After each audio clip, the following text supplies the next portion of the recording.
The Prince of Darkness. The life of Peter Mandelson. To understand the man who would eventually be known as the Prince of Darkness, one must begin not with the flashing bulbs of the 1990s, but in the quiet, post-war suburbs of North London. Peter Benjamin Mandelson was born on October 21, 1953, into a world where politics was not a career choice, but a genetic inheritance. His father, Tony Mandelson, was the advertising manager for the Jewish Chronicle, but it was his mother, Mary, who carried the lineage of political royalty. She was the daughter of Herbert Morrison, a giant of the Labour movement, a man who had served as Deputy Prime Minister under Clement Attlee and had been the architect of the Festival of Britain. Young Peter grew up in Hendon, a place of semi-detached respectability.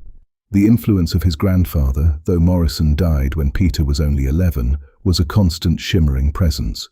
Morrison was a man of the old Labour, a pragmatist who believed in the power of the state to organise society for the better, but also a man who understood that power was a tool that required a firm grip.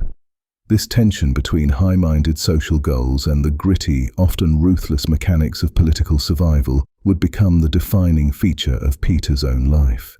His education at Hendon County Grammar School was marked by an early, perhaps surprising, foray into radicalism. In the late 1960s, a time of global upheaval and student protest, the teenage Mandelson briefly joined the Young Communist League.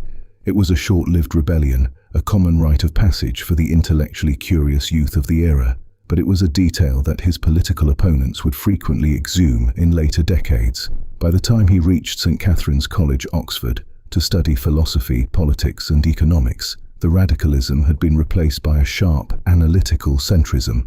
Oxford in the 1970s was a training ground for a particular kind of British statesman, and Mandelson found himself at home among the ambitious, debating the future of a Labour Party that was increasingly torn between its radical left wing and its moderate traditionalists.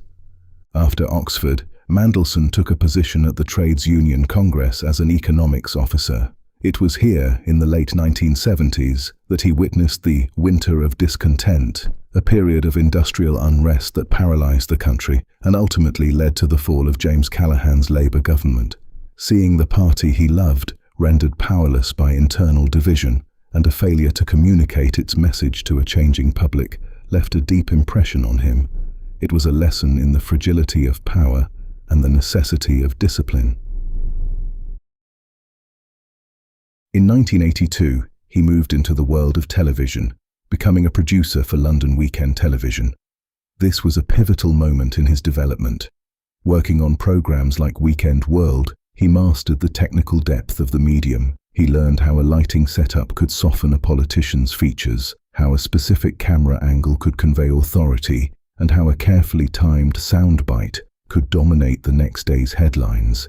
He began to view politics through the lens of a director, understanding that in a media-saturated age, the narrative was often more important than the policy. The Labour Party he returned to in 1985 as Director of Communications was a party in crisis. Under Neil Kinnock, the movement was desperately trying to shed its image as a collection of warring factions and unelectable radicals. Mandelson was the man hired to fix the image. He set about a meticulous rebrand that became known as the Red Rose Revolution. He replaced the old, clunky socialist symbols with a sleek, modern rose. He scrutinized every detail, the color of the backdrops, the choice of music for party broadcasts, and even the attire of the frontbenchers. The 1987 general election saw the debut of Kinnock the Movie, a party political broadcast directed by Hugh Hudson, who had directed Chariots of Fire. It was cinematic, emotional, and centered entirely on the leader's personality. While Labour lost the election, the professionalization of their communication was undeniable. Mandelson had become a target for the left wing of the party, who saw him as a spin doctor, a term that would follow him forever, more interested in presentation than the plight of the working class. As the 1980s turned into the 1990s, Mandelson's focus shifted from the party machine to his own political career. In 1992, he was elected as the Member of Parliament for Hartlepool, a traditional industrial town in the northeast. It was an unlikely match. the sophisticated metropolitan media man and the gritty seafaring town, but Mandelson worked the constituency with a dedication that surprised his critics. He understood that to have power at the center, he needed a secure base at the edge. It was during this period that the most significant alliance of modern British politics was forged. Mandelson, Tony Blair, and Gordon Brown became the triumvirate of New Labour. They were united by a belief that the party had to move beyond its traditional ties to the unions and embrace the market economy if it ever hoped to win again.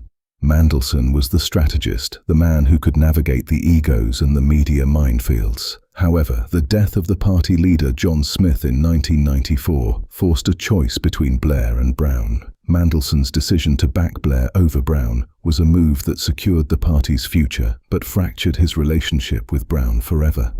The legendary meeting at the Granita restaurant in Islington, where the two men supposedly carved up the future of the government, left a legacy of bitterness and suspicion that would simmer for 20 years.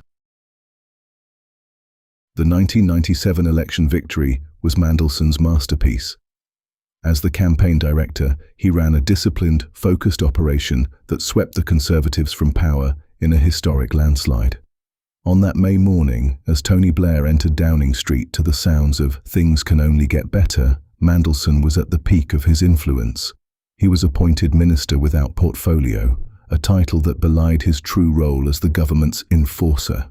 He was everywhere, ensuring that the cabinet spoke with one voice and that the New Labour brand remained untarnished. But the architecture of such power is often fragile.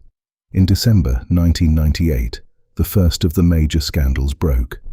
It was revealed that Mandelson had accepted a secret, interest-free loan of £373,000 from Geoffrey Robinson, a fellow government minister whose business dealings were being investigated by Mandelson's own department, the Department of Trade and Industry. The loan had been used to buy a house in Notting Hill, a symbol of the very metropolitan elite that the party's traditional voters viewed with skepticism. The lack of transparency was a breach of the ministerial code. Under immense pressure, Mandelson resigned. It was a fall from grace that seemed final. Yet, his ability to return to the fray became legendary. In 1999, Blair brought him back into the cabinet as Secretary of State for Northern Ireland. He was an inspired choice for the role, bringing his eye for detail and his skill as a negotiator to the delicate task of implementing the Good Friday Agreement. He earned the respect of politicians on both sides of the sectarian divide, working tirelessly to bridge gaps that had existed for generations. But the shadows returned in January 2001. Allegations surfaced that Mandelson had made a phone call to a Home Office minister on behalf of Srichand Hinduja, a wealthy Indian businessman who was seeking British citizenship and had offered to sponsor the Faith Zone in the Millennium Dome, a project for which Mandelson was responsible, although a later inquiry by Sir Anthony Hammond found that Mandelson had not acted improperly. The perception of cronyism was too strong. He was forced to resign a second time. The media labelled him twice disgraced.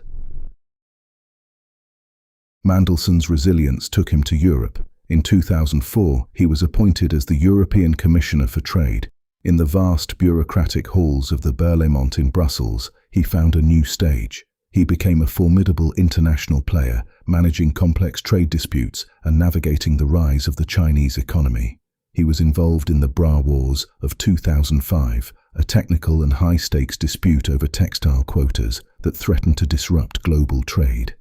In Brussels, away from the daily grind of the British tabloids, he built a reputation as a serious, highly capable statesman.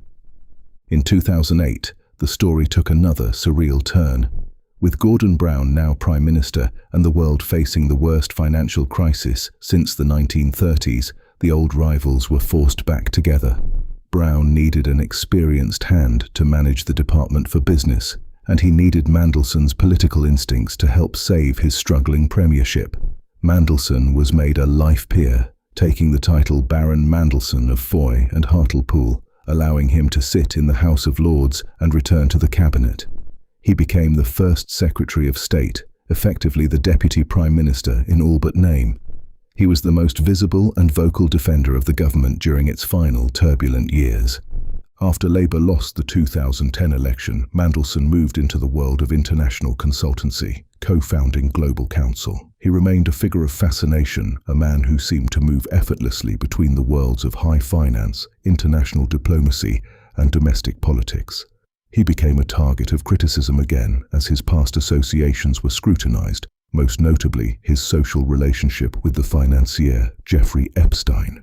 Mandelson has stated that he regretted the association, which occurred after Epstein's first conviction, but the connection remained a point of contention for his critics. In the years that followed, Mandelson's influence did not wane, it simply moved into a different gear. He was a vocal opponent of the party's shift to the left under Jeremy Corbyn, often appearing in the media to warn that the party was abandoning the centrist ground he had fought so hard to win. He was a central figure in the People's Vote campaign, arguing passionately against Britain's exit from the European Union, a cause that aligned with his deep-seated internationalism. The rise of Keir Starmer as Labour leader saw Mandelson return to the role of the elder statesman. While not holding a formal office, he was widely understood to be an informal advisor, sharing his decades of experience in party management and media strategy. His presence at party conferences was always a subject of intense media interest, the Prince of Darkness, still capable of commanding a room with a single dry remark. By early 2025, with the Labour Party back in government, Mandelson's name was frequently mentioned in connection with high-level diplomatic postings. His deep knowledge of trade and his extensive network of international contacts made him a natural candidate for a role that would utilize his unique skill set. There was significant speculation regarding a potential role as British ambassador to the United States, a position that would have seen him navigating the complex relationship between a new British government and a shifting American political landscape. However, the story of Peter Mandelson is rarely a straight line. Throughout late 2025 and into early 2026, the focus shifted toward his long-standing ambition to become the Chancellor of Oxford University. The vacancy, created by the retirement of Chris Patten, offered a role that was both prestigious and largely ceremonial, yet deeply rooted in the establishment he had navigated for his entire adult life. He campaigned with the same meticulous attention to detail he had once applied to the 1997 election, engaging with the university's global alumni and emphasizing the need for the institution to adapt to a changing world. As of February 2026, Peter Mandelson remains a figure of singular importance in the British landscape. The Oxford Chancellorship remains a central focus of his current activities, with the election process drawing to its final stages. Even now, as he moves through the common rooms of Oxford or the corridors of the House of Lords, he carries with him the history of an era he helped to create. He is a reminder of a time when the image was king and when the subtle arts of communication and compromise were the primary tools of the state. The story continues because the influence of the New Labour project, its successes, its failures, and its central personalities still dictates the terms of much of the modern political debate. Mandelson remains active, his voice still heard in the chambers of power and in the columns of the broadsheets. Whether he is advising a new generation of ministers or seeking a new role in the institutions of the state, he remains a man defined by his proximity to the flame of power. The legacy of the boy from Hendon, the grandson of Herbert Morrison, is still being written in the quiet conversations and the strategic maneuvers that define the life of the British establishment. He remains a man of high technical ability and profound political instinct, a figure whose career has spanned some of the most transformative decades in modern history, and whose final chapter has yet to be closed. His presence in the public eye persists, a constant, sophisticated thread running through the fabric of national life as he continues to navigate the complexities of a world that he, perhaps more than anyone else, helped to frame.